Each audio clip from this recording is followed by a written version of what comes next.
Bom dia, boa tarde, pessoal do segundo. Hoje a gente vai falar sobre o comportamento dos materiais, conhecer cada material e como eles se comportam e a ligação entre átomos, íons e moléculas. Legal? Olha lá, pense em alguns materiais que você conhece. Os sólidos, o carvão, o líquido, a água e alguns gasosos, o ar. Pense neles. Como que vocês acham que cada um deles se comporta?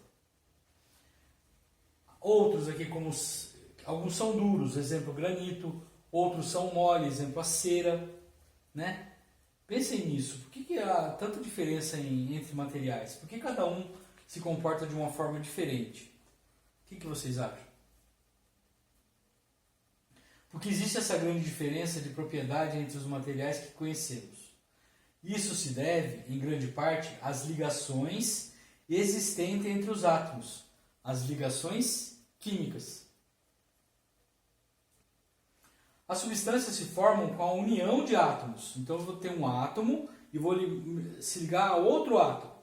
Essa ligação de um átomo a outro forma um composto. Então olha lá. As substâncias formam com a união de átomos de elementos químicos diferentes ou iguais. Exemplo, a água, o sal, o ouro, né? São três substâncias. Como que ocorreu a ligação entre o hidrogênio e o oxigênio para a formação da água? Como que ocorreu a ligação entre o sódio e o cloro para a formação do sal? E como que o ouro se ligou entre seus átomos para formar esse metal? Né? Todos eles, então, se ligaram por ligação química. As ligações elas podem ser de três tipos. Elas podem ser iônica, covalente e metálica. A ligação iônica. Olha lá que legal, pessoal. Observando a família da tabela periódica, as ligações químicas iônicas ocorrem entre as famílias 1, 2 e 3, chamadas cátion. Então, quem é a família 1? Que começa com hidrogênio lá. Ó. Todos eles têm um elétron na última camada. Hidrogênio, lítio, sódio, potássio, rubídio, césio. Certo? O 2, berílio, magnésio, cálcio. Está vendo que cada um deles tem dois aqui? Ó? Cálcio, estrôncio, bário. E a família 3. 3, ó. Do boro, alumínio, galho, índio e tálio. Esses que tem mais 1, mais 2 e mais 3 doam elétrons. Porque eles perdem o elétron para o ânion que é maior que ele vai fazer com que ele fique próximo dele. E os ânions da família 5 vai ganhar 3 elétrons, o da família 6 vai ganhar 2 elétrons e o da família 7 vai ganhar 1. Quem faz parte da família 5? Nitrogênio, fósforo, astato e assim por diante. Da família 6, os calcogênios, oxigênio, enxofre, selênio, telúrio, polônio. E a família 7, dos halogênios, flúor, cloro, bromo, iodo, astato. Eles todos vão se ligar para ficarem semelhantes então aos gases nobres. Certo? Olha lá, então a ligação iônica envolve a transferência de elétrons entre os átomos, formando os compostos iônicos. Ocorre entre metal e ametal, ou hidrogênio mais ametal. Envolve a transferência de elétrons e formação de íons.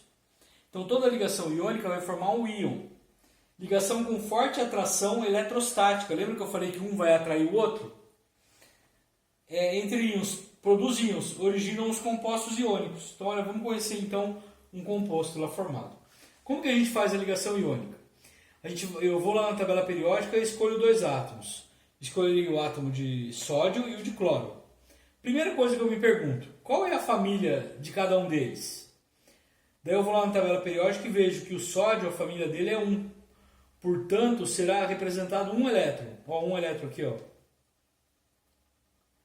O cloro é da família 7. Eu vou lá e represento 7 elétrons. E como que vai ocorrer a ligação entre eles? O cloro vai atrair o sódio e vai ganhar esse elétron dele. E os dois juntos ficam com 8. Atração do maior com o menor ocorre.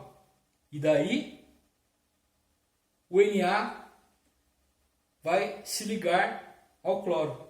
Esse par de elétrons deve ser trocado por um traço. Esse par de elétrons aqui, ó, deve ser trocado por um traço, que representa a ligação iônica entre eles. E o composto formado, então, é o NaCl. A ligação iônica, e assim formamos então o NaCl, que é o cloreto de sódio, que é o sódio cozinha, formado pela união de um átomo de sódio, que é um metal, e um átomo de cloro, que é o ametal. Então, sódio, metal, cloro, ametal. Sódio, família 1, cloro, família 7. O sódio é da família 1, portanto, positivo, e o cloro é da família 7, portanto, negativo, que vai ganhar o elétron do sódio. O átomo de sódio doa um elétron para o átomo de cloro e ambos atingem a estabilidade. Qual é a estabilidade? Os 8 elétrons que ficam entre eles. Legal? Vamos ver um exercício aqui, ó. Fazer a ligação iônica entre o magnésio e o flúor. Lembra lá a primeira coisa que eu preciso saber? Qual família que faz parte de cada um deles? Então eu vou lá no magnésio e vejo que ele é da família 2, portanto carga mais 2. E eu vou lá e vejo que o flúor é da família 7. Lembra que é da família 7? Menos 1. Família 6? Menos 2. Família 5? Menos 3. Então, muito bem. Como o magnésio é da família mais 2, ele vai ter 2 elétrons. Um elétron vai se ligar a um flúor, formando um par de elétrons, um dele mais 7 desse. Outro elétron dele vai se ligar ao flúor, formando 2 pares. E daí, como que fica a ligação entre eles? Fluoreto de magnésio. Porque eu tenho um átomo de magnésio e 2 átomos de flúor. Legal? Agora a gente vai falar de outro tipo de ligação. A ligação covalente. Os átomos envolvidos tendem a receber elétrons. Como é impossível que todos os átomos recebam elétrons sem ceder nenhum, eles então vão compartilhar seus elétrons formando pares eletrônicos ou moléculas. Ocorre entre ametal e ametal, ou hidrogênio mais ametal, ou hidrogênio e hidrogênio. Exemplo de ligação covalente. Fazer a ligação covalente da água. Qual família faz parte de cada um dos átomos? Então, o hidrogênio faz parte da família 1A, portanto, um elétron. E o oxigênio faz parte da 6. Então, quanto ele precisa receber? Compartilhar? 2, né? Lembra? Então, como é que vai ficar isso? Oxigênio, 6 elétrons, 1 elétron de hidrogênio, 1 elétron do outro hidrogênio. Quando os átomos se ligam, a maioria das vezes precisamos ter, participando da ligação, 8 elétrons. Então, olha lá.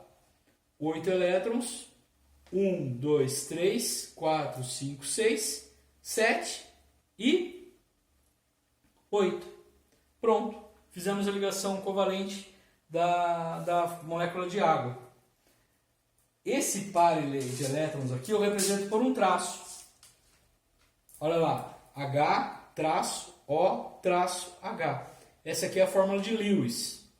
A estrutural, eu vou representar esse par por um traço. H-O-H. E o que isso vai formar? A fórmula molecular, que é H2O. 2 hidrogênios e 1 oxigênio. Legal, galera? Tranquilinho, né? Muito bem. Então, eu tenho, dentro das ligações covalentes, eu tenho outros tipos de ligação covalente, né? Que são a simples, quando é um par de elétrons. Exemplo, a água, né? Que a gente acabou de fazer. E agora eu tenho o caso que eu posso ter dupla, que são 2 pares de elétrons, que eu vou então representar por 2 traços. Não por apenas um traço, eu vou representar por 2 traços. Olha lá, o carbono vai fazer 2 ligações aqui com oxigênio e outras 2 ligações ali com oxigênio. E eu ainda tenho o caso que pode ter tripla. Lembra da família 5? O nitrogênio, quando se liga com o nitrogênio, eu vou precisar de 3 ligações covalentes para que haja ligação entre eles. Porque ele tem 5, falta quanto para dar 8? 1, 2, 3. Legal? Vamos fazer um exercício aqui, ó. Fazer a ligação covalente com as suas fórmulas entre os átomos de carbono e oxigênio. Olha lá. Primeiro, qual família que é o átomo. E essa que tem os elétrons chama-se fórmula de Lewis, ou fórmula eletrônica. A que eu troco os pares de elétron por barras, eu vou chamar de fórmula estrutural. E a ligação entre eles de fórmula molecular. Olha lá, formando então CO2.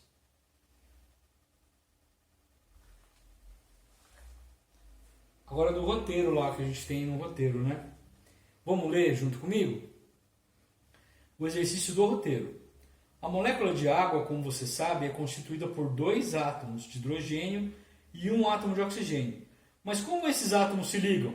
A gente aprendeu aqui na aula como eles se ligam. De maneira a conferir à água as propriedades que conhecemos. Para saber mais sobre a estrutura da água, utilize as informações. Aqui ele fala informações da tabela periódica, que você vai poder olhar lá. Ó.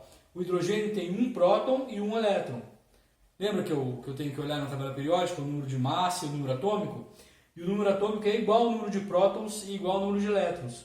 Então, se eu sei que o oxigênio tem número atômico igual a 8, ele tem 8 prótons e 8 elétrons.